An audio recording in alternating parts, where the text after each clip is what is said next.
High, welcome to my new mini blog. हा माझा mini blog चतुर्थीच्या दिवशीचा आहे।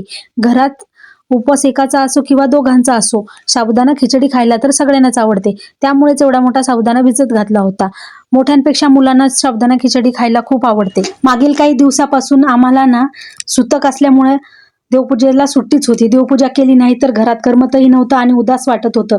आपल्या पूर्वजांनी लावून दिलेल्या रूढी परंपरा पाळाव्या तर लागताच। सुतक असल्यामुळेच माझ्या मिनी ब्लॉग मध्ये मागील काही दिवसापासून तुम्हाला देवपूजा करताना दिसले नाही।